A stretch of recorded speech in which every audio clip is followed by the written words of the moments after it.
The cold is a living creature inside this 1998 Ford Fiesta. It crawls through the metal, seeps into the ripped upholstery, and nestles in my bones with a cruel familiarity. Outside, the parking lot of the 24-hour supermarket in San Diego shines with an opulence that feels like it's from another planet. I watch a Tesla glide silently into a spot, its futuristic lights reflecting in the recent puddles of rain. Next to it, a polished and imposing BMW X5. Every car that passes is a reminder of the abyss that separates me from the world, a world that once, in a way, was also mine. The air inside my tin can refuge is heavy, thick with the smell of damp fabric and my own stagnant loneliness. The windows are fogged with my breath, small curtains of vapor that hide me but also imprison me. My reflection in the rearview mirror is that of a stranger. Who is this 68-year-old woman with a face etched with sleepless nights and gray hair looking like an abandoned nest?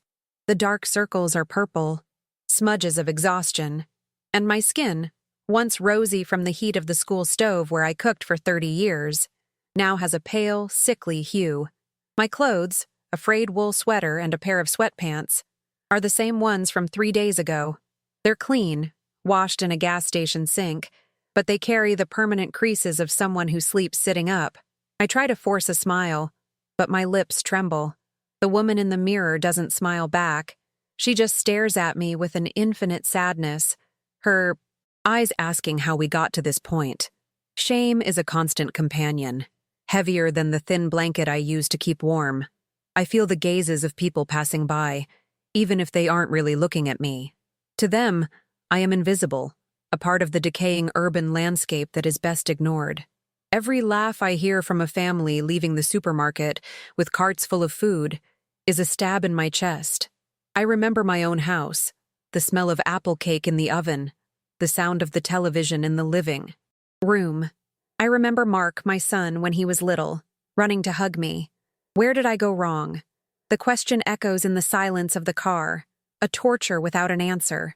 This is the 7th night. 7 nights watching the sun set behind the neon signs of luxury stores, 7 nights feeling the cold intensify as the early morning advances. The money is running out, only a few coins are left. I can endure the hunger, but the cold is different. It weakens me, steals my courage.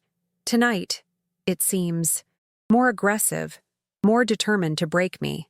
I know I can't spend another night like this. Desperation, which I had been keeping at bay, finally breaks down the door. I have to do something. I have to swallow what's left of my pride, a pride that no longer serves me. My old cell phone is on the passenger seat, its cracked screen showing only 15% battery. I pick it up with trembling hands, my fingers stiff from the cold. His name is at the top of the contact list. Mark, my son, the man to whom I dedicated my life, for whom I sacrificed my savings, believing in his guaranteed investments. My heart pounds uncontrollably, a mix of fear of rejection and a stupid spark of hope that refuses to die. I won't ask for money, I tell myself. I won't ask to come back, just one night on a couch, away from this soul-freezing cold. That's all I ask. I take a deep breath, the icy air burning my lungs, and press the call button. The phone rings once, twice, 3 times. Each ring is in eternity. I think about hanging up, about accepting my fate in this parking lot. But then, the call is answered. Mom? His voice sounds distant, impatient, with a background of music and lively conversation. He's not at home. He's in his world, the world of success, of business dinners, a world where a homeless mother has no place. My own voice comes out weak, a whisper choked with emotion and cold. Mark, honey, sorry to bother you. I'm a little busy right now, Mom. What is it? He asks, and the haste in his voice is like a small razor blade. I try to stay calm, to form the sentence in the least pathetic way possible. I know, honey. It's just that it's very cold tonight. So cold.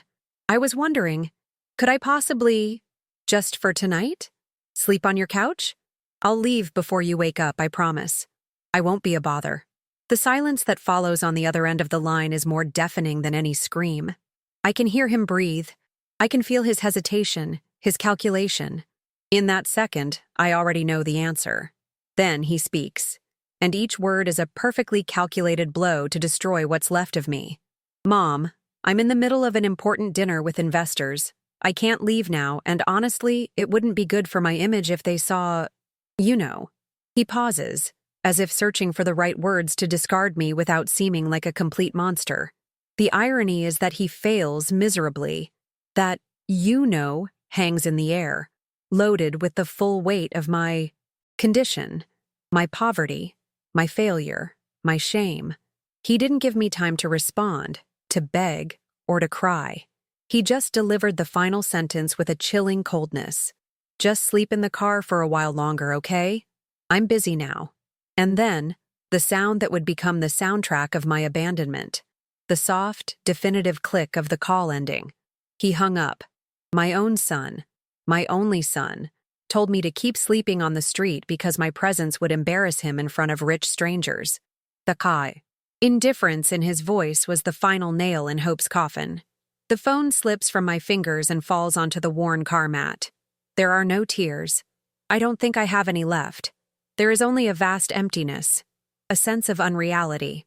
It's as if I'm watching a movie about someone else's life.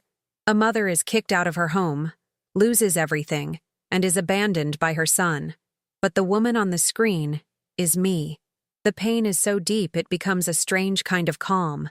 The calm of someone who has lost everything, including the ability to feel. The heart that was pounding wildly is now silent. I look outside again, at the bright lights and the people living their normal lives. They have no idea that just a few feet away, in an old, dark car, a woman's world has just imploded. For them, life goes on. For me, in that moment, it felt like life as I knew it had just ended. The love of my life, the person I brought into the world, had confirmed that I was worthless, that I was an inconvenience to be discarded. The night stretches out before me, darker and colder than ever. I curl up on the seat, pulling the thin blanket up to my chin. The metal of the car seems to suck what little warmth is left in my body. I close my eyes, not to sleep, but to disappear. I wish to dissolve into the darkness, to become as invisible on the outside as I feel on the inside. The hope that had kept me going, the small flame that believed in the good deep in Mark's heart, was extinguished. And in its place, there was only the cold. The engine of a luxury car roars as it pulls out of its space, its headlights briefly illuminating the interior of my Fiesta, exposing my tired face and my misery. For an instant, the driver looks in my direction, but his gaze passes through me without seeing me, focused only on the road ahead. It is the perfect metaphor for my existence. I am here, suffering in plain sight, but no one really sees me. I am a forgotten footnote in other people's success stories, a shadow, in the parking lot of abundance. That night, the realization hits me with the force of a punch. I am completely, irrevocably alone. No one is coming to save me. No one is going to look for me. Mark made his choice. Now, I have to make mine. Either I let myself freeze to death in this car, or I find a reason, however small, to see the sun rise one more time. And honestly, in that moment, I didn't know which path I would choose. The morning light filtered through the fogged window, revealing the harsh reality the darkness had hidden. Every muscle in my body ached, protesting the contorted position I had spent the night in. The emptiness in my stomach was overshadowed by the emptiness in my soul. Mark's rejection had solidified inside me, turning into a cold, heavy weight. For a moment, the idea of just staying there, of letting the cold consume me, seemed the easiest solution. But then, an image came to mind, that of my parents, simple people who worked their whole lives with dignity. The shame of giving up was the fuel that forced me to move. With trembling fingers, I counted the coins in my palm. Enough for a coffee. A hot coffee was more than a drink. It was a ticket of admission to a warm place. A place where I could sit for half an hour and pretend I was a normal person. The effort to get out of the car was immense. My legs were stiff, and the world seemed to spin for a moment. Across the street, I saw a small coffee shop with a simple name, Carlos's corner. The smoke rising from its chimney was an invitation, a promise of warmth I couldn't refuse. As I opened the door, a small bell chimed, announcing my arrival. The sensory shock almost knocked me over. The warmth of the place embraced my frozen body, and the smell of fresh coffee and baking bread transported me to another life, a life where mornings like this were common. I immediately felt out of place. My disheveled hair, my wrinkled clothes, I was a stain on the welcoming picture of that place. Couples were chatting, a man was reading the newspaper. Everyone belonged in that scene, except me. I walked to the counter, head down, avoiding eye contact. "Just a black coffee, please," I murmured to the young woman behind the counter. She looked to be in her early 20s, with tired eyes but a gentle smile. Her name, written on a badge, was Sophia. She served me the coffee without asking questions, without looking at me with pity, and for that, I was grateful. I found a small table. In the farthest corner, a place where I could observe without being observed. Each sip of the hot drink was a small miracle, a warmth that spread slowly through my body, fighting the cold that came from within. Sophia was rushing from one side to the other, trying to handle all the orders. It was clear she was overwhelmed. Perhaps someone had called in sick. She took an order, served a table, ran to the counter. In her movements, I saw a determination that moved me. She wasn't just working. She was fighting, just like me, in her own way. I watched her pick up a heavy tray, filled with breakfast plates, her face tense with concentration. And then, it happened. Her foot caught on something, and the tray flew from her hands. The crash of plates shattering on the floor was like a gunshot, silencing all conversation. Eggs, bacon, and shards of ceramic scattered across the floor. Some customers huffed in disapproval. Sophia's face turned pale, and tears of panic and humiliation welled in her eyes. In that instant, I didn't see a clumsy waitress. I saw myself. I saw the fragility, the desperation of someone trying to do their best and failing publicly. Without thinking, an instinct I thought was dead stirred within me. The instinct of a mother, a caregiver. I got up from my table and walked to her. I knelt beside her in the middle of the mess and placed a hand on her shoulder. "It's okay, dear. It's just plates," I said, my voice soft. She looked at me, surprised. I began to carefully pick up the larger shards. "Let's clean this up together. It happens to everyone." My words seemed to calm her. Together, in silence, we began to clean up the mess. An older man in an apron with a kind face came out from behind the counter. He didn't look at the mess or the crying waitress. He looked at me.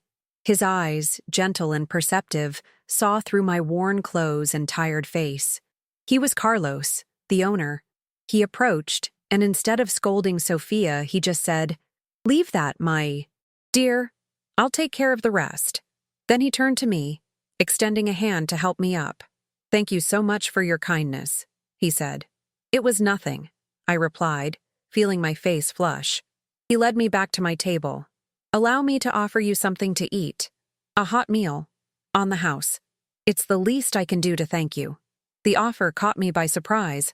Shame fought against hunger inside me, but the way he spoke, with such respect and dignity, disarmed my pride. For the first time in months, someone wasn't ignoring me or looking at me with pity. Someone saw me as a person. I nodded, unable to speak. He brought me a plate of scrambled eggs, toast, and fruit. It was the most delicious meal I had ever eaten. As I ate, Carlos sat with me. He didn't ask direct questions about my situation, but he talked to me about the cafe, about Sophia, who was his niece, about life. His kindness was a balm for my wounds. He listened to me, and in his eyes, I saw a genuine compassion that warmed my heart more than any coffee.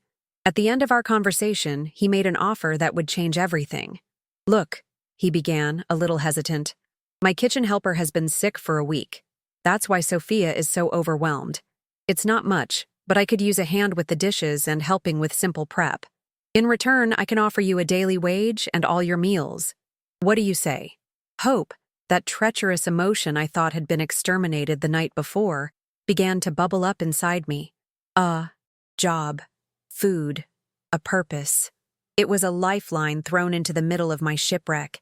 The tears I couldn't shed for my son's cruelty now streamed down my face, but they were tears of gratitude. I looked at this good man, a complete stranger who was offering me more dignity than my own family, and with a choked voice, I accepted. In that moment, in the humblest corner of that little coffee shop, my life began again. The following weeks at Carlos's corner were like a slow, gradual rebirth. I started by washing dishes, but soon my hands, which for 30 years had prepared meals for children, rediscovered their purpose. Carlos, noticing my passion, let me help in the kitchen. The smell of sautéing onions, the warmth of the oven, Sophia's laughter, all of it began to fill the void Mark had left. For the first time in a long time, I wasn't a burden or a disgrace. I was Eleanor, the cook, and my soups were becoming famous in the neighborhood. I was rebuilding my life, one plate at a time. Until, on a rainy Tuesday afternoon, the past pulled up to the door. A luxury sedan, black and shiny, parked in the spot usually taken by an elderly customer with his old pickup truck. My heart froze even before I saw who was driving. Mark. He got out of the car, adjusting his designer suit, his face a mask of irritation. He looked like a predator invading a sanctuary. The laughter in the cafe died as he entered, bringing with him a cold air of arrogance that clashed violently with the warmth of our little haven. His cold eyes scanned the place with contempt, and then they found me. I was behind the counter, wearing an apron, drawing a glass. The expression on his face was one of pure disgust. He didn't see a mother working with dignity.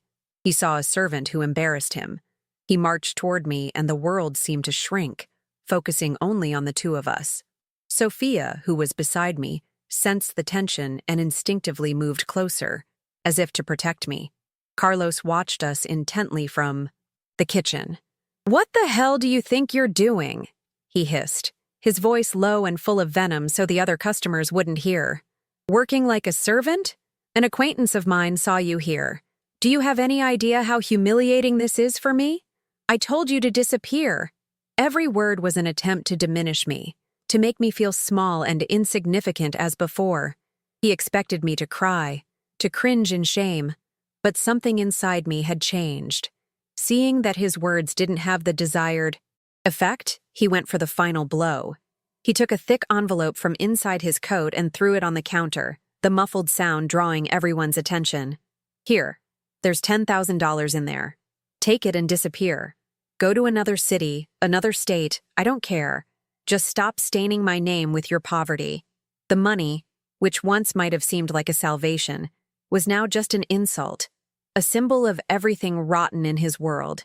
In that moment, I felt Sophia's presence beside me, and saw Carlos emerge from the kitchen, stopping a short distance away. They said nothing, but their presence was a shield. I took a deep breath and looked into my son's eyes. The trembling woman who had called him from a cold car no longer existed. With a steady hand, I pushed the envelope back toward him. "Your money doesn't interest me, Mark," I said, my voice calm and clear, echoing in the quiet cafe. "I lost my house. I lost my savings. I lost almost everything I had," I continued, feeling my strength grow with each word. "But here, in this place, washing dishes and cooking, I found something your money can never buy. Dignity. Respect. I found a family." I nodded toward Carlos and Sophia, who were looking at me with pride. "I don't need you to save me, Mark. I've already been saved." Carlos then took a step forward, positioning himself between me and Mark. His voice was quiet, but carried an unshakable authority. "Sir, this woman is the soul of my kitchen and a member of my family. I ask you to take your money and leave. You are not welcome here." Defeated not by shouts but by a silent and powerful unity, Mark was speechless.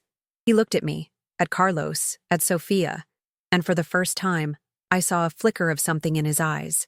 Perhaps confusion, perhaps shame. He took the envelope and left without another word, the door closing behind him and sealing his world outside. This story is proof that God works in mysterious ways, placing angels in our path when we need them most. If you love Jesus and believe in his power to transform lives, subscribe to the channel right now so you don't miss the upcoming revelations and testimonies of faith we have prepared for you. Mark's departure was like the breaking of a final chain that bound me to a life of pain and shame.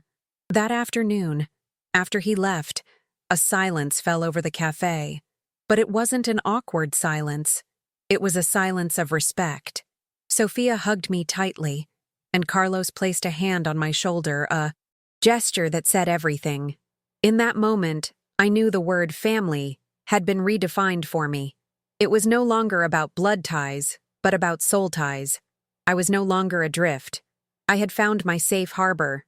With the ghost of my past finally exorcised, I flourished. My joy became the secret ingredient in every dish I prepared. Carlos's corner ceased to be just a cafe and transformed into a gathering place. A place where people came not just to eat, but to feel welcomed. I knew every customer by name, their stories, their joys, and their sorrows. I, who once felt invisible, was now the beating heart of a community. One day, as we were closing the cafe, I saw a man sitting on a bench across the street, huddled against the fine rain, exactly as I used to be. My heart clenched with the memory of my own pain.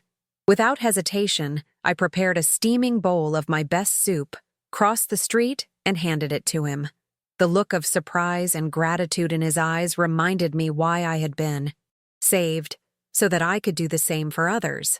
When I told Carlos, his eyes lit up. That's how Eleanor's plate was born. We put a small blackboard on the door with the words, "No one deserves to go hungry. If you need a hot meal, come in. It's on us." We decided that a portion of each day's profits would be dedicated to ensuring that anyone in need could receive a dignified meal. No questions asked, no judgments made. The initiative touched the heart of our community. Soon, customers began to leave a paid plate for the next person. Others brought donations of food. The little blackboard became a symbol of hope, and our modest cafe transformed into a powerful force for kindness and solidarity. My life gained a purpose that went far beyond mere survival. I was helping to nourish the body and soul of those who, like me, had been forgotten by society. With the money I saved from my job and Carlos's help, I was able to rent a small apartment that was vacant right above the cafe. The feeling of turning my own key in the lock, of sleeping in my own bed, of having a place to call home, was an indescribable victory. From my kitchen windows, I could smell the coffee brewing downstairs and hear the laughter of the customers. I was no longer alone in a parking lot. I was at the center of a home I had helped build. My philosophy on life became crystal clear. True wealth isn't in what we accumulate, but in what we share. Family isn't imposed by birth, but is chosen by the heart. Looking at my reflection in the mirror now, I no longer saw the broken, ashamed woman from the car. I saw Eleanor, a survivor, a cook, a friend, a woman who turned the greatest pain of her life into the greatest source of love and purpose. And that was a wealth no son could give me or take away. Have you ever done a kind gesture that changed someone's life? Leave a little heart in the comments if you believe that love is more powerful than any wealth. 2 years later, the sign on the cafe's facade had changed. It now read, Carlos's Corner and Eleanor's Plate Foundation. What began as a simple act of kindness had grown into a respected charitable organization. I, now 70, didn't feel a day older. The ache in my bones had been replaced by a purpose that got me out of bed every morning with a smile. I coordinated a small team of volunteers, and our kitchen, now expanded, served over 50 hot meals a day to those in need. Sophia, with the competence of a veteran, managed the cafe, which continued to be the beating heart of our neighborhood. She was no longer my boss or my colleague. She was the daughter life had given me. Meanwhile, hundreds of miles away, in a modern, silent house surrounded by glass and concrete, Mark stared at his phone. The screen displayed an old photo. Him, a 10-year-old boy, smiling in his mother's arms during a picnic. Eleanor's smile in the picture was radiant, full of an unconditional love he had discarded like a worthless item. He had read about the foundation in an online news article about local heroes. He saw her name and felt a knot in his stomach, a mixture of pride and an overwhelming shame. His finger hovered over the call button. He imagined what he would say. "Mom, it's me. I'm sorry." The words seemed empty, insufficient to build a bridge over the abyss he himself had dug. He thought about his success, his investments, his immaculate house. It all felt hollow, cold, useless. He had won the world he so craved, but he realized, too, late, that he had sold his soul to get it. With a heavy sigh, he locked the phone screen and placed it back on the marble table. The silence of the house swallowed him. In the end, Mark's greatest punishment was not losing money or status, but being condemned to live in the empty wealth he chose, while the mother he abandoned became the personification of true abundance, the kind that comes from a heart full of love and a life dedicated to service. He had everything, and he had nothing. I had lost everything, and I found the universe.